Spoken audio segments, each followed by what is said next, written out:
Hola, ¿qué tal? Bienvenidos a Negocios sin Complicaciones. Pues en efecto, hoy vamos a hablar de la famosa guerra arancelaria que Estados Unidos ha estado generando con prácticamente todos los países del mundo. ¿Debemos preocuparnos? ¿No debemos de preocuparnos? ¿Qué es lo que deberíamos de estar haciendo? Así que, por favor, acompáñame y discutamos sobre este importante tema.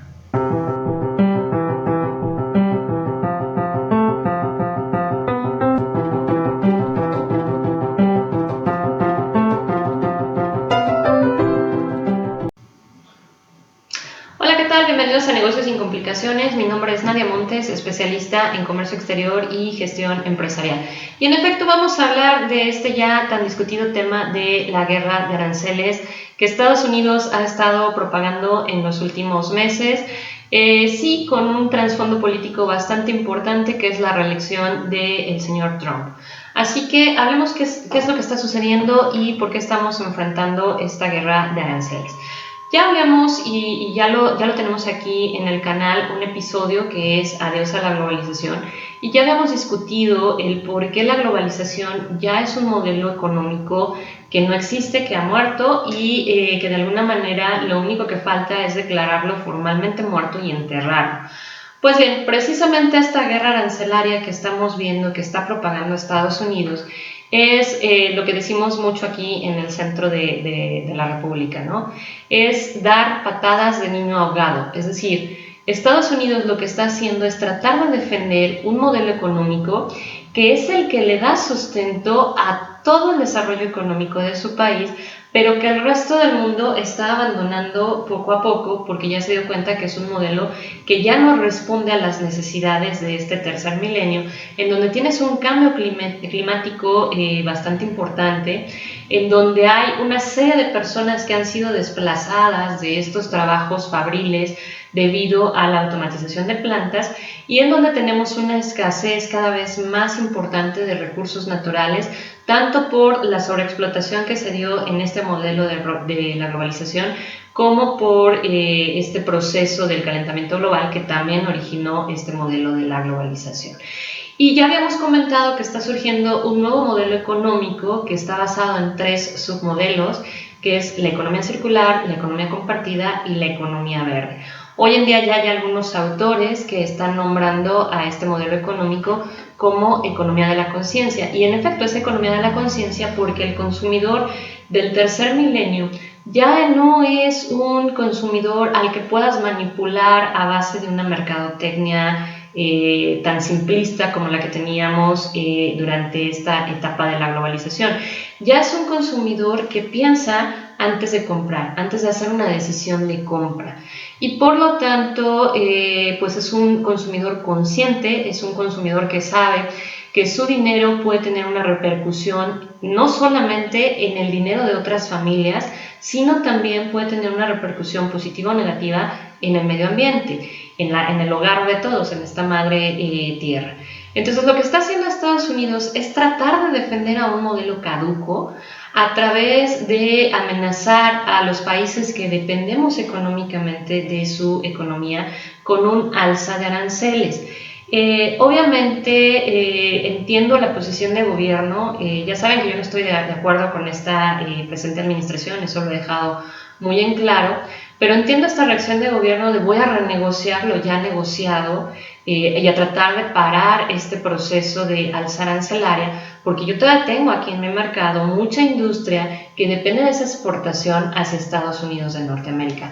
Y ese es el punto que en realidad nos debería de estar preocupando. Más del 90% de lo que exportamos se exporta a Estados Unidos de Norteamérica.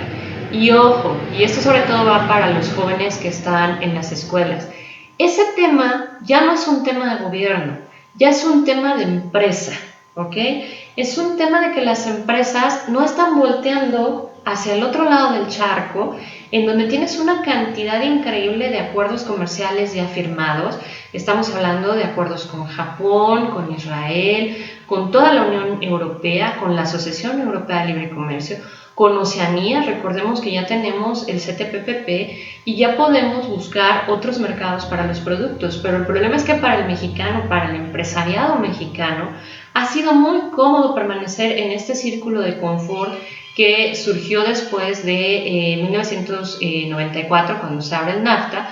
Pues yo le exporto al territorio geográfico más cercano, con el que tengo más contacto, con el que sé más o menos sus gustos y preferencias, a donde están mis paisanos, además de todo. Entonces tengo un mercado importante ahí de latinoamericanos, pero ya no hago la tarea restante, que es buscar otros mercados para mi producto. Entonces, mientras el gobierno está defendiendo a los dinosaurios de esta globalización, recordemos que esa alza arancelaria principalmente iba dirigido tanto a productos del campo como a productos del sector automotriz. Sí, en México hay un importante clúster, ahorita voy a hablar del campo, pero hablemos de la industria automotriz. Sí es cierto, en México hay un importante clúster del sector automotriz. Sin embargo, el sector automotriz es una industria que, discúlpenme, pero está en proceso de desaparición porque no se ha querido transformar, ¿sí? Los vehículos del futuro ya no son vehículos que dependen de combustibles fósiles, ni siquiera de biocombustible. Estamos hablando de que o esta industria se transforma para darnos vehículos que hagan uso de energías renovables, como sería la energía eólica, la energía solar, etcétera, etcétera, o van a tender a desaparecer. De hecho, en esta economía circular, lo que se está planteando por muchos pensadores de modelos económicos es que se tengan transportes colectivos principalmente y transportes eficientes en el uso de energías renovables, en lugar de transportes para una persona, 2 personas, 3, 4 personas que van en un auto compacto. Tener mejor vehículos que están recorriendo las ciudades ya en ciertas áreas bien delimitadas y en donde realmente puedas tomar el transporte y haya esa seguridad de ese transporte. Entonces, en esta defensa ante esta amenaza de aranceles, en realidad lo que estamos haciendo es defender a una industria que está en proceso de extinción a menos de que se renueve. ¿Okay? Así de sencillo. Y además estamos defendiendo principalmente a una industria automotriz que no es propia. Estamos defendiendo principalmente, y lo digo abiertamente, a Ford, a Chrysler y a General Motors. La tirada de Estados Unidos, y esa es la jugada, pues lo voy a decir tal cual, estúpida del señor Trump, es tratar de repatriar a estas armadoras de autos, precisamente de Ford, de Chrysler, de General Motors, que son su industria nacional de autos, hacia Estados Unidos, en una absurda creencia de que al repatriar a estas empresas va a fomentar la creación de empleos en Estados Unidos. Lo que el señor Trump no se está dando cuenta es que si aquí estas industrias todavía están empleando gente porque esa gente les resulta verdaderamente regalada. Ya no hablemos de barato, es regalada. México actualmente tiene una de las tasas de retribución laboral más bajas a nivel global. Entonces realmente sí, estas industrias vienen a México en busca de esa mano de obra barata, y es mano de obra barata, ojo, no estoy hablando solamente de los esquemas más bajos en la cadena jerárquica de las empresas, sino hasta la cadena más alta. O sea, los altos ejecutivos de Chrysler que son mexicanos,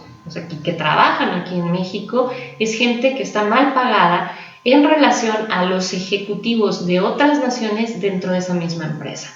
Entonces, lo que el señor Trump no se ha dado cuenta es que cuando estas empresas se repatrian a Estados Unidos, no van a contratar gente porque están automatizadas, y lo poco que no tenían automatizado, que son las plantas que están en México, allá sí las van a automatizar. Entonces, al final va a tener un auto más caro porque la unidad de hora-hombre en Estados Unidos es extraordinariamente más alta que la que se pueda dar en Latinoamérica.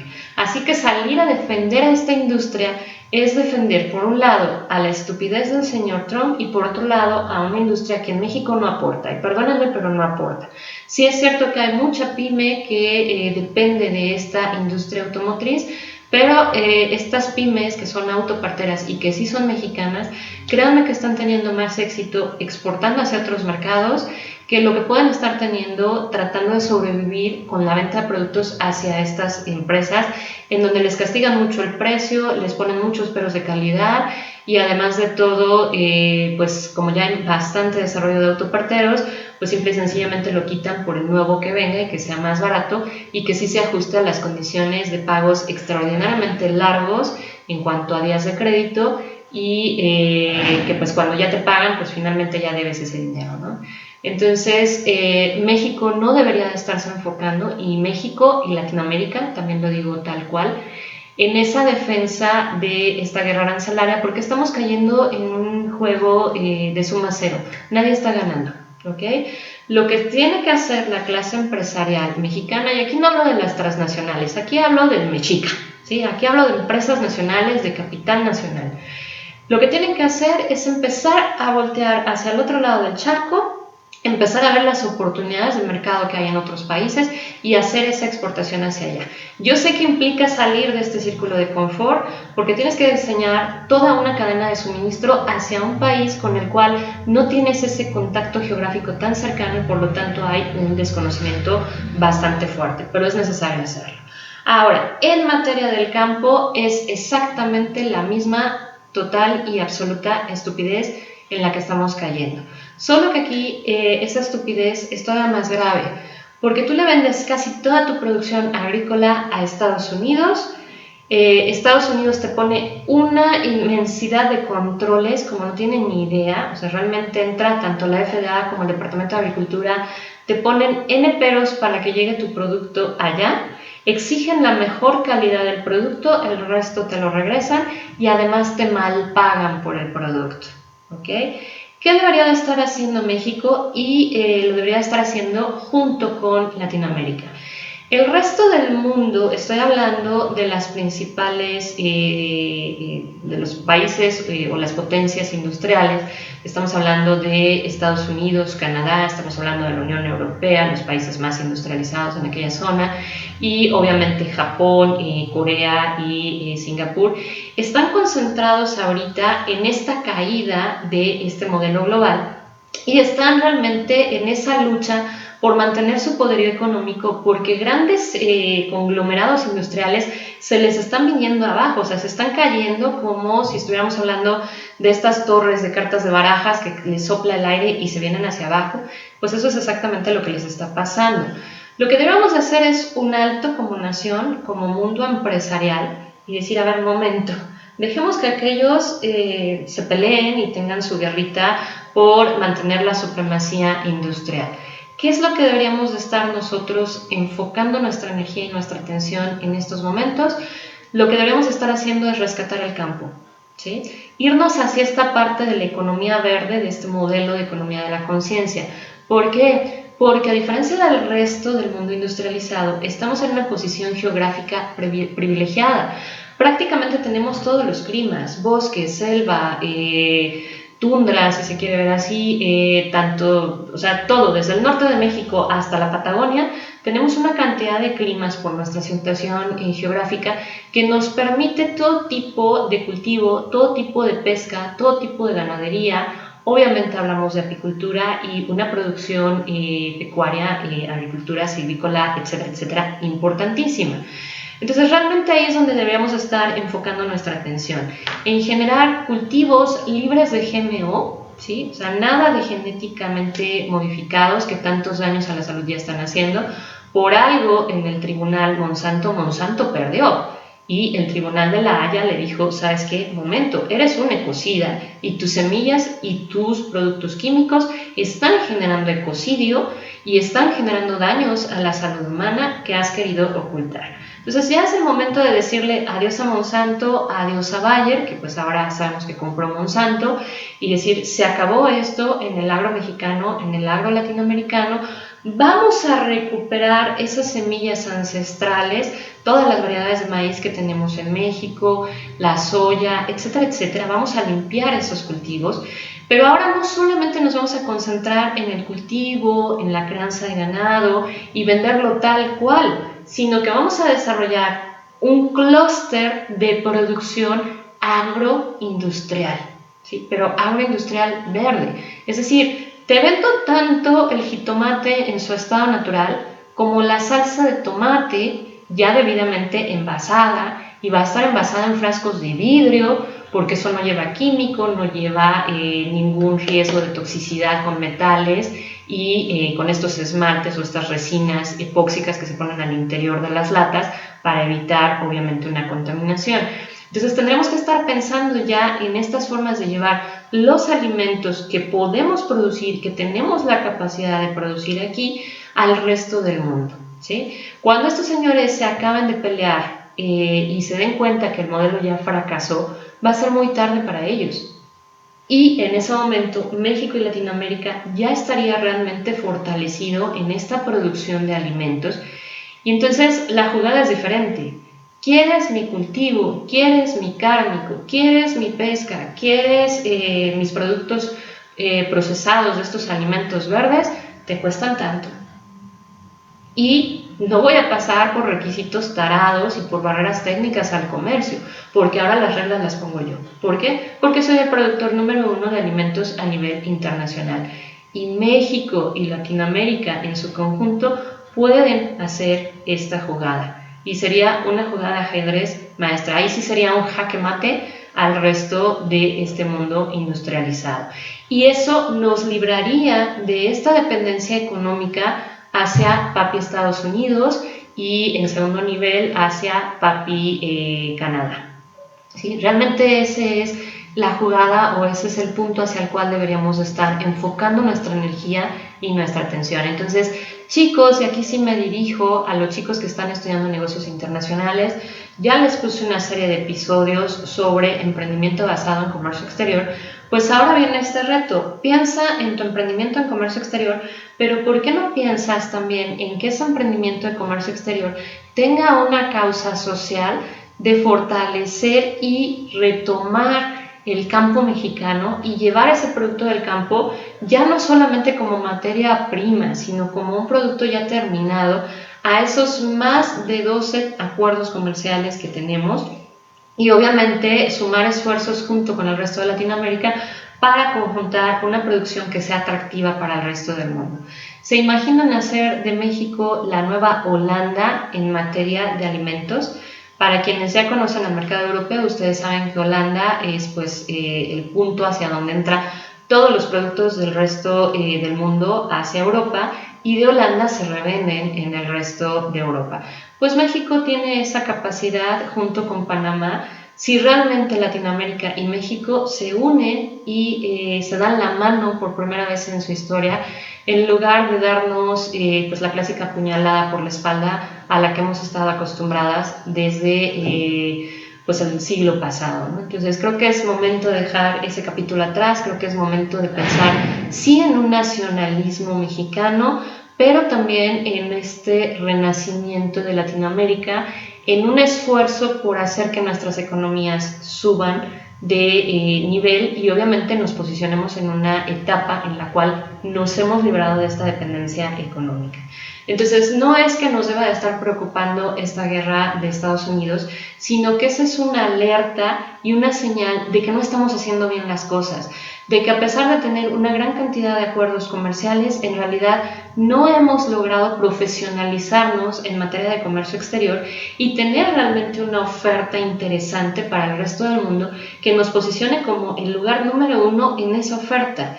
Y repito, México y Latinoamérica tiene un territorio virgen en materia de producción alimenticia, porque además en una época donde el cambio climático es una realidad, quien tenga una producción alimenticia casi segura, no voy a decir asegurada, pero sí casi segura, pues tiene una posición privilegiada a nivel económico mundial, ¿ok? No voy a decir casi segura porque, pues bueno, ya vimos lo que pasó en Guadalajara. Saludos a toda la gente de Guadalajara. Hace apenas unas semanas, en donde esta terrible granizada pues llegó y les pegó durísimo. Estamos hablando de una granizada en donde la gente podía caminar por encima de la cajuela de tráiler de la cantidad de granizo que se acumuló. Entonces, bueno, todos los países del mundo vamos a estar enfrentando este desequilibrio climático y no tenemos, obviamente, capacidad de asegurar una cosecha, asegurar la crianza de ganado. Pero si sumamos esfuerzo con Latinoamérica, dada, repito, la posición geográfica privilegiada que tenemos y la diversidad de climas que tenemos, pues claro que podemos tener eventos aislados en donde en cierta área pues se dañó X producción de X cultivo, pero podemos voltear al resto del territorio nacional y el resto de Latinoamérica y allá se tendrán otros cultivos importantes que nos hagan mantener esa hegemonía económica en la producción de alimentos. Eso es lo que deberíamos estar haciendo en lugar de, a la menor provocación por parte de papi Estados Unidos, poner a temblar las finanzas nacionales y estar con esos desequilibrios en el mercado de valores. Lo que deberíamos estar haciendo es dejar de pensar en los intereses de estas grandes industrias que no son nacionales, y vuelvo a apuntar este tema, y empezar a generar ese mercado interno, esa industria nacional que sí tiene la capacidad de pensar en un México, de fomentar el crecimiento y el desarrollo de empleos en México y obviamente de hacer un cambio dramático en todas nuestras comunidades. Entonces ahí es donde debería estar nuestro foco y ahí es donde deberíamos estar poniendo nuestra atención. Y pues sin más, nos vemos la próxima semana. Esto ha sido todo por parte de Negocios sin Complicaciones. Ya estamos lanzando el próximo webinar, en este caso ya se los había comentado, es el webinar sobre Incoterms y aquí en la descripción del video ya les dejaré la liga para que se puedan inscribir al mismo. Esta vez es en el mes de agosto, nuevamente en sábado para quienes no tienen posibilidad por cuestiones de trabajo de estarse conectando de forma presencial durante un día laboral, pero nuevamente bajo este esquema de que nos vemos a través de la cámara. Esta vez, para quienes ya estuvieron en la vez pasada, espero que ya no haya problemas de conexión. Vamos a estar viendo qué es lo que está fallando, probablemente algún controlador de la laptop o algún controlador de mi cámara de escritorio, pero estamos resolviendo esa parte técnica para que no haya problema al arranque de la sesión. Y sin más, pues nos vemos el próximo jueves. Que tengan un excelente día, tarde o noche. Y pues aquí hay mucho material sobre el cual reflexionar. Si eres docente en alguna escuela y te estás enfocando pues obviamente a la formación de alumnos, pues ojalá puedas transmitir esta parte, ¿no? Empezar a pensar fuera de la caja, es decir, estamos muy habituados a papi Estados Unidos, pero creo que es momento de dejar ese cuadro y es momento también de dejar esa dependencia hacia una inversión extranjera directa que produce artículos que no nos generan empleo, que produce artículos que no están dentro de este modelo económico de economía de la conciencia y que están además agotando nuestros recursos naturales en lugar de fomentar una renovación de los mismos. Ahí es donde está realmente el reto para México y Latinoamérica para este tercer milenio, y pues ojalá esto lo puedan transmitir en sus clases y me puedan ayudar a dispersar esta voz y este llamado a los jóvenes de trabajar por sus propias naciones y dejar de estar pensando en salir a buscar el mejor empleo en una empresa transnacional en donde jamás van a estar bien pagados. Y pues nos vemos el próximo jueves. Que tengan un excelente día.